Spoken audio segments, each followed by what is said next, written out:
E agora nós vamos conversar com o nosso comentarista de política, Reinaldo Azevedo.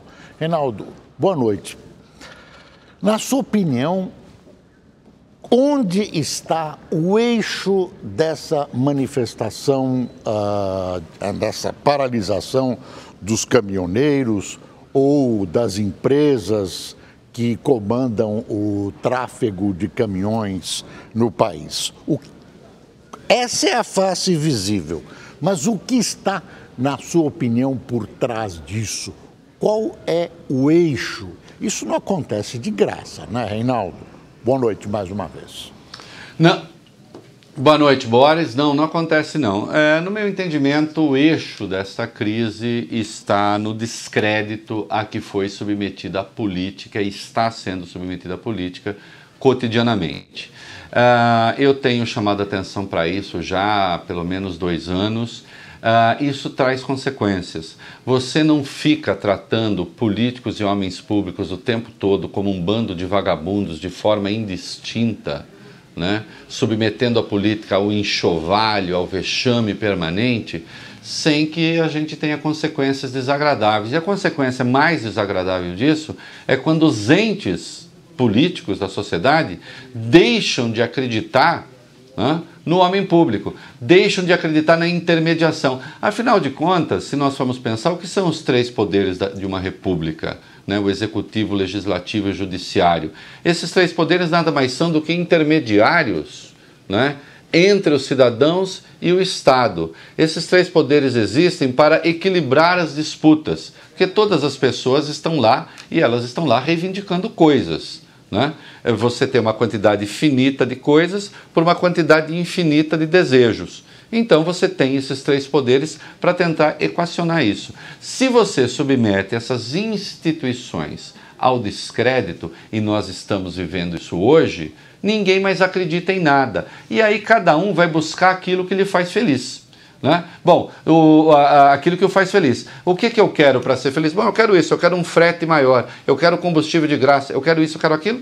E aí as pessoas se impõem pela força. Os caminhoneiros têm, em razão do padrão que assumiu esse setor da economia no Brasil, em razão de a gente ter cometido como país o erro histórico de ter destruído as ferrovias e de não ter investido na malha ferroviária, o Brasil é absolutamente dependente do transporte sobre caminhões, né, do transporte em caminhões. É vital para a economia. A gente está vendo 3, 4 dias de paralisação, o caos que provoca, né? Provoca caos na saúde, na alimentação, na coleta de lixo, na segurança pública, em tudo, né? O combustível não é usado como metáfora de energia à toa, ele é realmente energia. A gente, quando está cansado de estou sem combustível, né? Não tem condições de fazer determinada coisa, né? E eles se deram conta disso e não querem negociar, e não querem conversar, né? E aí nós temos os homens públicos, alguns varões de Plutarco, Boris, que estão contribuindo para jogar a gasolina que não chega ao povo, né, no incêndio. Né? Então, ontem, o glorioso Rodrigo Maia, no fim da noite, fez aprovar na Câmara o fim do PIS/COFINS para combustíveis, né? E provocou um rombo previsto, caso aprovado, de 14 bilhões nas contas públicas. Né? Sem negociar com ninguém, sem conversar com ninguém. Né? E ele fez isso o quê? Em compensação, ele votou a reoneração da folha de salários, que é uma coisa que está lá para ser decidida na Câmara desde março do ano passado. Via medida provisória, não foi, depois foi projeto de lei, e ele sentou em cima, ficou atendendo a lobbies desse e daquele e não votou.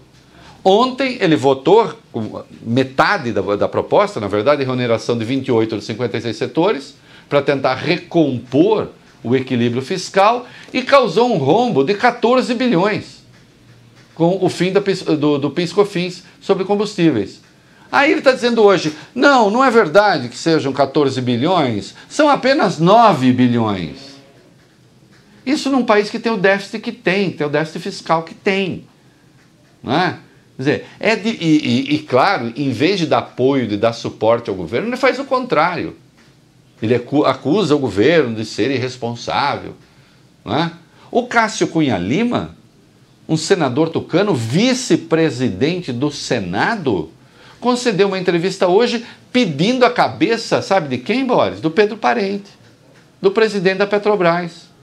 O presidente da Petrobras que tirou a Petrobras dos escombros a que Dilma havia relegado, com uma política correta de preços, porque no mundo inteiro as petroleiras consideram o preço internacional do barril de petróleo para formar preço.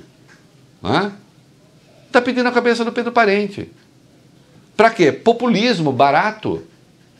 Não, eu não estou negando que exista um problema no frete. Bom, as empresas que negociam com quem paga frete, os caminhoneiros que negociam com quem paga frete, que tentem ali arrancar mais. Certamente esse preço, eu já disse, seria repassado. A inflação está abaixo do piso da meta. Há um espaço aí. Mas não. Hoje, o sindicalista vai para as redes sociais, ele vai para o Facebook, ele vai para as páginas tais e quais e sai lá pregando literalmente o incêndio do país. É a marcha da irresponsabilidade absoluta. E acho, Boris, para encerrar, que o espaço de negociação acabou. Agora é preciso voltar, reabastecer o país e depois se conversa. A Petrobras já suspendeu por 15, já baixou o preço por 15 dias do óleo diesel, o governo está vendo agora a questão de impostos, agora é preciso reabastecer o país e depois conversar. E se não reabastecer? Aí, Boris, é o seguinte, você sabe que eu sou da linha do diálogo, eu não sou da linha do confronto, eu não sou da linha da porrada. Não se não precisar. Porque a lei autoriza o Estado brasileiro a tomar as providências que tem que tomar. E se precisar passar tanque por cima de caminhão que está fechando estrada, que se passe tanque. A lei autoriza. Lembro, para encerrar mesmo, que a Lei 7.170, que é a Lei de Segurança Nacional, não foi revogada, está em vigor. E o seu artigo 15 serve justamente para momentos como esse. Com quem quer conversar, conversa. Com quem quer porrada, porrada. É isso aí. Reinaldo, muito obrigado. Espero vê-lo amanhã aqui na Rede TV, se o mundo ainda existir no Brasil. Permitir. Boa noite, Ronaldo. Boa noite.